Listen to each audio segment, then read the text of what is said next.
Bonsoir à tous. On va quitter le terrorisme et la justice et on va vous parler de propreté ce soir dans Plus d'actu. On va revenir sur le plan Clean Bruxelles annoncé la semaine dernière par le ministre de l'Environnement Alain Marron, ministre qui a la tutelle sur l'agence Bruxelles Propreté. Et on a décidé de donner la parole à deux des acteurs de la propreté dans Bruxelles. Vous savez qu'il y a une partie de la propreté, c'est l'agence Bruxelles Propreté, et l'autre partie, ce sont les services des communes. On va donner la parole donc à Deborah Lorenzino, échevine de la propreté publique et des espaces verts à Schaerbeek. Vous êtes membre du Parti des Filles.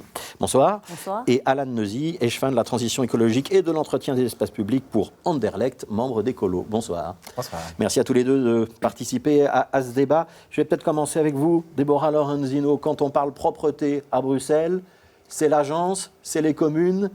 Qui fait le plus, qui fait quoi ? C'est une excellente question. Je pense que ça pose bien le débat. C'est les communes et c'est l'agence. Et qui fait quoi ? C'est pas toujours très clair. C'est pas toujours très clair. Théoriquement, voirie régionale, c'est Bruxelles Propreté. Voirie communale, ce sont vos les services. communes. Oui. Et puis, il y a toute une série de zones grises où on ne sait pas toujours, où on discute beaucoup, où on se renvoie la balle. Et c'est ça qui ne va pas. Et c'est pour ça que je plaide depuis longtemps pour une simplification de la gouvernance. Alors, on va y revenir. Je me tourne vers Alan Neuzy. Théoriquement, donc, ramassage des sacs, ramassage des poubelles, ça c'est l'agence, c'est assez clair. Balayage, entretien des espaces verts, etc., ça ce sont les communes, on vient de le rappeler. Combien de personnes travaillent au service propreté dans une commune comme Anderlecht, par exemple ? Un peu plus de 250. Ouais. Vous êtes d'accord avec votre collègue de Schaerbeek qu'il faudrait peut-être simplifier ou réorganiser tout ça ? Simplifier ou en tout cas clarifier les rôles et responsabilités. Il y a certaines zones comme ça bien connues où il y a une démultiplication d'acteurs et parfois même des zones où il n'y a personne qui est bien clair sur la responsabilité. Donc il y a vraiment, je pense, un besoin de clarification des rôles. Ouais. C'est important. C'est quoi les zones grises ou les zones compliquées ? Ça peut être des petits exemples concrets entre le canal et une partie régionale à qui ça appartient. Et donc au final, c'est à personne.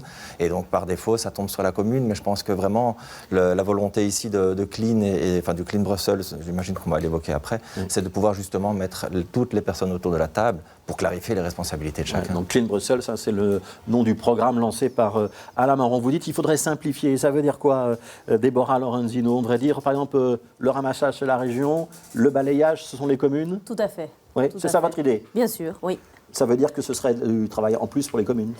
Ce serait du travail en plus, mais évidemment, comme ce serait du travail en moins pour Bruxelles Propreté, nous demandons le transfert des moyens financiers et ou humains, et même des ressources en termes de camions, d'infrastructures, etc. Ça veut dire qu'il y a des agents de Bruxelles Propreté, dans votre idée, qui demain pourraient prester pour les communes, avec toutes les difficultés de statut et de salaire qu'on peut imaginer. C'est praticable, vous pensez ? Mais c'est une question évidemment épineuse et complexe, mais c'est un débat qui mérite qu'on s'y attelle et qu'on l'ait ce débat, parce que jusqu'à présent, on évite d'avoir le débat, qui, je le rappelle, est prévu dans la 6e réforme de l'État, donc ça fait quand même quelques années, et on n'a jamais la discussion sous prétexte que c'est un dossier compliqué et qu'il y a effectivement beaucoup de complications, notamment en matière de personnel. Oui. Je me tourne vers Alan Neuzy. Vous pouvez suivre votre collègue, vous n'êtes pas du même avis ? En fait, j'ai l'impression qu'on répond à un problème avec une autre solution. Oui, je pense qu'il peut y avoir des soucis en termes de nettoyage et donc de balayage des voiries régionales ou communales, mais je dirais peu importe l'organisme qui doit balayer, il faut améliorer l'efficacité du balayage, faire en sorte que ça soit propre, que ce soit une voirie régionale. Mais si on transférait tout aux communes, ce serait plus simple ou pas ? Mais je ne suis pas sûr que ce soit plus efficace si on donne d'un côté ou de l'autre côté. Comme j'ai dit, le problème c'est la clarification. Et le problème c'est que bien souvent, après la collecte de Bruxelles Propreté, après la collecte des sacs, c'est trop sale. Et donc c'est ça surtout qu'il faudrait travailler. Pourquoi est-ce que c'est trop sale ? Ça veut dire que Bruxelles Propreté fait mal son travail ou travaille trop vite ? Ça veut dire que les citoyens ne ferment pas bien leurs sacs ? Ou ça veut dire que les sacs en voirie, c'est pas un bon système ? Alors, c'est un mélange des trois, je pense. Moi, personnellement, je crois qu'il faut vraiment commencer à réfléchir à une alternative de collecte pour les sacs. Mais attention, pas que ce soit une seule solution miracle pour toute la région. Je crois qu'il faut qu'il y ait des solutions qui répondent à certains quartiers en fonction des besoins. Ouais. Et donc, typiquement, je crois qu'il faut une démultiplication des solutions. Ouais. Est-ce qu'on peut être très concret ? C'est quoi votre idée ? Ça veut dire qu'il faut des containers pour tout le monde, comme c'est le cas à Paris, par exemple ? Pas comme tout le monde, justement, c'est ça. Est-ce qu'il faut des bulles enterrées pour tous les type de déchets, ça existe dans certaines villes françaises. Est-ce que c'est encore d'autres solutions pour être concret? Je pense qu'il faut tester des alternatives à la collecte en sac de porte à porte, se dire que dans l'imaginaire des citoyens pour le moment, c'est le trottoir où on doit déposer nos poubelles, nos sacs. Et donc ça veut dire que 2, 3, 4, 5 jours, semaine, en fonction de la commune, on a des sacs sur notre trottoir. Et ça, je pense que c'est une image qu'il faut changer. Alors les solutions existent, soit dans d'autres communes en Belgique, soit carrément dans d'autres villes en Europe, effectivement. Mais je ne crois pas qu'il y ait une solution miracle qui va remplacer la solution actuelle. Mais donc il faut réfléchir et éviter donc, ce système où on dépose les sacs au pied de son immeuble, si j'ai bien compris votre idée. Tout à fait. Madame Lorenzino, vous pouvez suivre votre collègue ou pas? Ben, oui, tout à fait. Et c'est une proposition que Défi fait depuis longtemps. Donc je suis vraiment ravie que Écolo la suive maintenant. Ce qui est dommage, c'est que dans Clean Brussels, on n'aborde absolument pas la réforme des collectes. Et dans tout ce qui nous est proposé aujourd'hui par Bruxelles Propreté, on ne sent pas venir d'évolution par rapport à ça. On reste dans leur plan de réforme des collectes actuel. On parle de passer à une collecte une fois par semaine, etc. Mais on reste dans un système de collecte en porte-à-porte qui est terriblement générateur de salissure. Oui. Alain Neuzy, vous êtes membre d'Écolo. Alain Marron aussi. J'imagine que vous lui avez déjà dit ce que vous venez de nous dire. Ah oui, bien sûr, on en discute, mais je ne suis pas d'accord. En fait, c'est dans Clean Brussels, c'est bien indiqué que la stratégie souhaite analyser et essayer de comprendre les alternatives. Il n'y a pas encore des choses concrètes quand même sur la disparition des sacs. Avant de faire les choses concrètement, je pense qu'il faut les étudier, savoir exactement ce que c'est. Parce que le risque de l'agence, et là-dessus je peux être assez mitigé, mais le risque que l'agence pointe, l'agence Bruxelles Propreté pointe par rapport au système des conteneurs ou des espaces tri, c'est qu'il y a une diminution du tri. Et ça, c'est effectivement quelque chose qu'on ne voudrait pas. Moi, je pense personnellement que c'est une bonne option et qu'il faut aller vers ça. Mais il ne faut pas aller vers ça de manière aveugle. Il faut effectivement être certain que c'est une solution qui va aussi apporter non seulement une solution en termes de propreté, mais aussi que le tri ne soit pas diminué à cause de ça. Alors, on va s'arrêter quand même un instant sur ce qu'a dit Alain Marron la semaine dernière sur notre plateau. C'était mardi. Il présentait donc Clean Brussels. Il y a 80 millions d'investis en 3 ans dans cette opération. Et le ministre insiste très fort sur le fait que ça doit être une collaboration et une mobilisation de tous les acteurs. Il a notamment parlé des communes, mais il tend également la main aux citoyens et il indique que d'autres partenaires vont être mobilisés dans cette opération. On écoute Alain Marron. Parce que jusqu'à présent, en fait, chacun travaille dans son coin, en silo. C'est la première fois qu'ensemble, pendant 1 an, on a construit une stratégie pour améliorer la propreté à Bruxelles avec les 19 communes, avec l'agence Bruxelles Propreté, avec Bruxelles Environnement, mais aussi avec d'autres partenaires publics et privés. Et effectivement, avec des actions de réduction à la source des déchets, mais aussi en améliorant les actions de nettoiement et de nettoyage, et aussi les actions de répression. On doit travailler sur tous les axes, la prévention, réduire les déchets, sensibiliser la population, travailler mieux sur le terrain, et puis sanctionner les personnes qui vraiment mènent des actes délictueux. Alors, Déborah Lorenzino, ça n'a jamais été un dossier facile, la propreté à Bruxelles. Politiquement, c'est extrêmement sensible. Et on sait qu'il y a un climat syndical qui peut vite s'enflammer à l'agence Bruxelles Propreté. D'abord, 1 an de concertation, c'est exact, vous avez été concerté dans les communes? Alors, on a participé, en effet, à des ateliers. Alors, mon regret, c'est de ne pas avoir été considéré comme un partenaire privilégié. Aujourd'hui, les communes sont un partenaire, mais comme beaucoup d'autres. Et donc ça, je le regrette un peu. Et mon regret aussi, c'est de ne pas avoir pu, pendant ce processus consultatif que je salue, parce que c'est vrai que c'est un tel processus... Donc il y a quand même un bon point pour Alain Marron. Oui, et ce processus de ce genre n'avait jamais été mené, mais à aucun moment, au cours de ce processus, on a fait des débats politiques, ce que moi j'avais demandé, parce qu'il y a des questions qui se tranchent aussi entre politiques et pas seulement avec des citoyens ou avec des experts. On va peut-être en trancher sur ce plateau. Alors, deuxième question que j'avais quand même envie de vous poser, parce que Alain Marron insiste très fort sur la nécessité de prendre le problème globalement et pas uniquement le problème du nettoyage, mais aussi de prendre le problème de la production de déchets. Vous êtes d'accord avec lui? C'est quelque chose qu'on doit intégrer dans la réflexion? C'est une chaîne globale? C'est effectivement réduire les déchets a comme conséquence qu'on en trouve moins. Donc c'est tout à fait une bonne idée. Une bonne démarche. Sans perdre de vue l'objectif dans ce cadre-ci, qui est l'amélioration de la propreté dans l'espace public. Alors, je me tourne vers Alain Neuzy. Est-ce qu'il y a effectivement eu assez de concertation? Première question. Et est-ce que cette concertation a pu être plus politique? C'est la remarque que je viens d'entendre. Et deuxième question, mobiliser tout le monde sur l'ensemble du processus, c'est aussi ça qu'il faut faire? Oui, tout à fait. Donc, est-ce qu'il y en a eu assez de la concertation? Mais ça, c'est jamais évident à raconter parce qu'au final, on n'a jamais assez de concertation. C'est un travail qui a été très lourd. C'est vrai pour la mobilité, ça peut l'être aussi pour la propreté. Voilà, par exemple, effectivement. Mais par contre, on peut témoigner qu'il y a eu une réelle coordination entre les différents acteurs. C'était un travail compliqué, mais qui a eu lieu. Donc, on a effectivement participé à ça.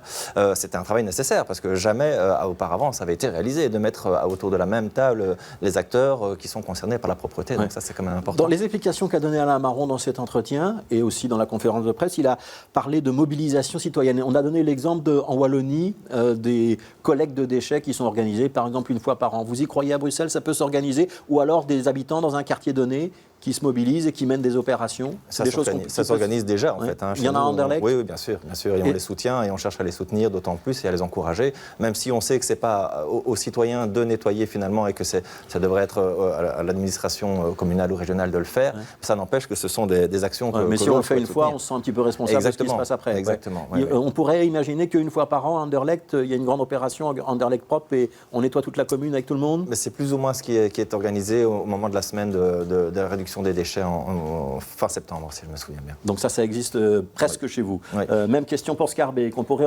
imaginer d'inclure les citoyens et de les faire participer au nettoyage, à la propreté de leur quartier? Mais donc c'est un travail qui est en cours et qui va démarrer au printemps pendant plusieurs semaines en effet, et on soutient déjà aujourd'hui toutes les initiatives citoyennes de nettoyage de l'espace public. Ouais. Ce sera au printemps à Scarbeck, c'est en septembre à Anderlecht. On ne devrait pas se réunir tous ensemble pour avoir la même date pour tout le monde? On peut effectivement.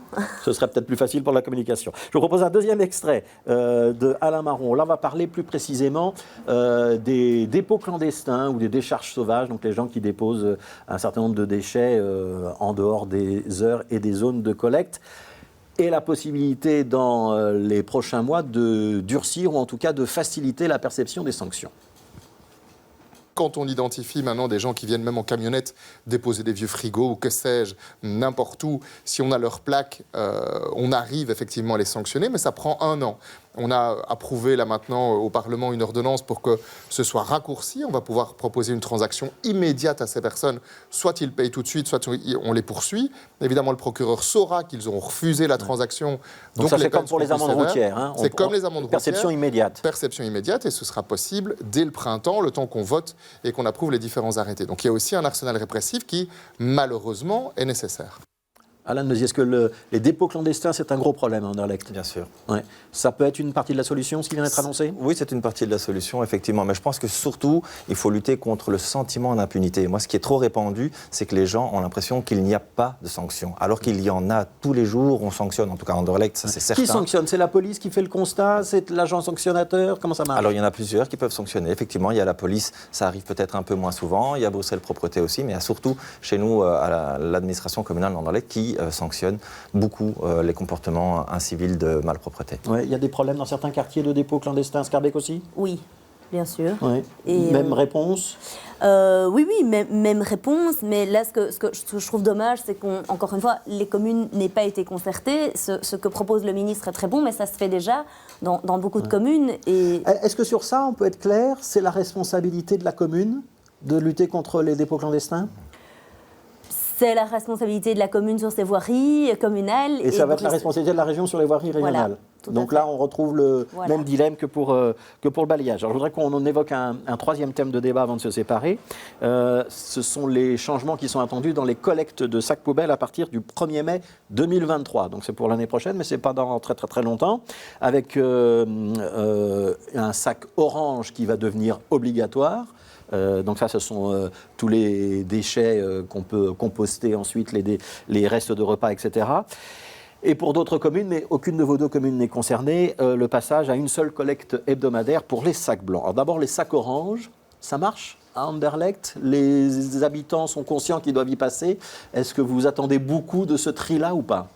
Alors, Ce sont deux questions différentes. Effectivement, ça ne marche pas assez bien pour le moment. Donc, on est conscient qu'on est, on est un peu en dessous de la moyenne régionale par rapport à l'utilisation des sacs orange. Donc, on a vraiment une grosse marge d'amélioration là-dessus. Ouais. Est-ce que je caricature quand je dis que c'est plus difficile dans les quartiers populaires avec des habitats collectifs que dans des quartiers plus résidentiels? Alors, sans doute que vous caricaturez un petit peu parce qu'on trouve le problème pas uniquement dans les quartiers populaires. On peut l'avoir dans des quartiers bien plus résidentiels aussi. Les raisons sont différentes. Ouais. Une des grandes explications d'Alain Marron, c'est de dire on va monter en puissance sur le sac orange et ça va dégonfler le sac blanc. Vous y croyez? Oui, c'est ça. Oui, j'y crois, bien sûr. Alors aussi, dans le cadre du plan Clean Brussels, on a une enveloppe de 2,5 millions de la part de la région qui finance les communes, et ça, je m'en réjouis, pour pouvoir financer des projets de la commune. Et là-dedans, nous, on a à Anderlecht un projet pour pouvoir activer des composts de quartier, pour aussi venir, en plus des sacs orange et des conteneurs orange qui peuvent être sortis, venir proposer des solutions de points d'apport volontaires, donc des composts de quartier à certains endroits contrôlés et activés par la commune. On voit des sacs orange dans la rue de Scarbeck ou pas beaucoup? On en voit, mais pas assez. Ouais. Comment on fait pour en voir plus alors? Mais je pense que dans de nombreux logements, pour de nombreuses familles qui vivent dans des logements exigus et petits, c'est assez compliqué d'avoir toutes ces fractions donc ça veut de dire sacs. Une poubelle supplémentaire à l'intérieur de logement Voilà, souvent. c'est une poubelle supplémentaire et donc c'est pour ça. Même si la région distribue ces fameuses petites poubelles orange, ça existe quand même. Tout à fait, mais il faut les stocker chez soi. Donc c'est plutôt une question de place. Ouais. Notamment, pas seulement, mais aussi une question de place. Parce que pour l'instant, il va donc y avoir une phase de test d'une seule collecte par semaine pour les sacs blancs. C'est plutôt les communes de la seconde couronne, comme on dit. Donc ça va concerner vers les Deux-Gaulois, par exemple. Ça ne concerne pas ni Scarbeck ni Anderlecht. Mais il y aura une évaluation et ça pourrait concerner à terme Scarbeck et Anderlecht. Vous seriez d'accord ou pas? Mais j'aimerais d'abord en savoir davantage sur l'évaluation de la mesure. Oui, ça veut dire que c'est possible, mais vous demandez à voir. Mais c'est quoi la crainte? La crainte, c'est que les gens qui n'ont pas l'espace chez eux pour stocker les sacs pendant toute une semaine s'en débarrassent quand même dans l'espace public. Et donc, on augmente dans l'espace public le nombre de sacs qui traînent en dehors des jours de collecte. Même si vous comprenez l'intérêt pour Bruxelles Propreté, ça fait un passage de moins par semaine, ça permet de faire d'autres choses et de rationaliser peut-être les tournées. Bien sûr, et ce qu'on demande aussi, et là on ne sait pas encore, on espère que tous les sacs continueront à être, seront collectés le même jour, justement pour ne pas multiplier les jours. Donc ça c'est votre demande à Scarbeck, il faut une seule collecte par semaine, le même jour pour tous les sacs. À tout le moins, oui. Ouais. Anderlecht, comment ça marche? C'est aussi une collecte par même jour pour tous les sacs? Non, donc on a le sac blanc et bleu qui peuvent être sortis le lundi à partir des 18h, et le sac blanc, jaune et orange qui peuvent être sortis le jeudi à partir de 18h. Ouais. Pour toute la commune? Pour toute la commune, oui. Avoir tous les sacs le même jour, ce n'est pas une demande que vous formulez? Non, pas spécialement. N'avoir qu'une seule collecte hebdomadaire de sacs blancs, c'est envisageable ou pas pour vous? Ce serait envisageable seulement si on avait des solutions alternatives pour des points d'apport volontaires pour les déchets. Par exemple, à côté des bulles à verre, d'avoir des endroits où on peut venir y déposer les déchets. On a sur Anderlecht des quartiers, des nouveaux quartiers essentiellement, où on a ça, des espaces tri, ça s'appelle comme ça. Des conteneurs où on peut enterrés, déposer son sac blanc, y compris quand c'est pas le bon jour. Exactement, n'importe quand. Donc il faut multiplier ça. Un petit peu comme tous les logements verticaux. Il faut se dire que 20% des Bruxellois habitent dans des logements verticaux où tous les jours, à n'importe quelle heure, ils peuvent descendre dans leur local poubelle pour y déposer leurs déchets. Et les autres qui habitent dans des appartements, dans des immeubles plus petits, ils n'ont pas ce droit-là. Donc je pense qu'il faut quand même aussi répondre à leurs besoins de pouvoir déposer leurs déchets aussi. Est-ce qu'on ne revient pas à notre question de départ, de se dire il faut renoncer au sac, il faut peut-être trouver d'autres solutions, des containers, des bulles enterrées, des choses de ce genre-là? Mais comme je l'ai dit au début de l'émission, je pense que la solution pour un quartier ne doit pas l'être spécialement pour toute la région ou pour d'autres quartiers. Et donc, pour certains endroits, si on veut changer le rythme de collecte, il faut absolument qu'on vienne apporter une solution pour les citoyens. Est-ce que vous avez un dialogue facile avec Bruxelles Propreté sur ces questions-là, l'organisation des ramassages des sacs, des choses de ce genre-là? Ou est-ce que ça reste compliqué? Ça va de mieux en mieux. Ça va de mieux en mieux. Madame Lorenzino, même question. Comment ça se passe avec Bruxelles Propreté? Est-ce que ça va de mieux en mieux? Ça va de mieux en mieux, mais on n'aborde jamais les questions stratégiques. Et ça, c'est un petit peu dommage. La réforme, l'inscription de Bruxelles dans la modernité, nous n'abordons jamais ces questions-là et donc c'est. Pourquoi? Parce qu'on a peur que ça fasse perdre des emplois ou changer la nature de l'emploi. Bruxelles Propreté, que c'est explosif, c'est ça la raison?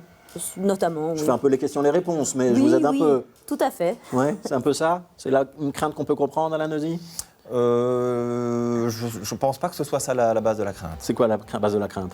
Je pense que c'est un changement de paradigme qui est nécessaire et qui maintenant est apporté grâce à Clean, de pouvoir vraiment se dire que la propreté, ce n'est pas uniquement essayer d'avoir un maximum de balayage et un maximum de balayeurs, mais c'est de réfléchir dans un sujet complexe de manière un peu différente. Merci à tous les deux, Alan Neuzy, échevin de la transition écologique et de l'entretien des espaces verts pour Anderlecht, membre d'Ecolo, Déborah Lorenzino, échevine de la propreté publique et des espaces verts à Scarbeck pour le Parti Défi. Merci à tous les deux d'avoir participé à ce débat.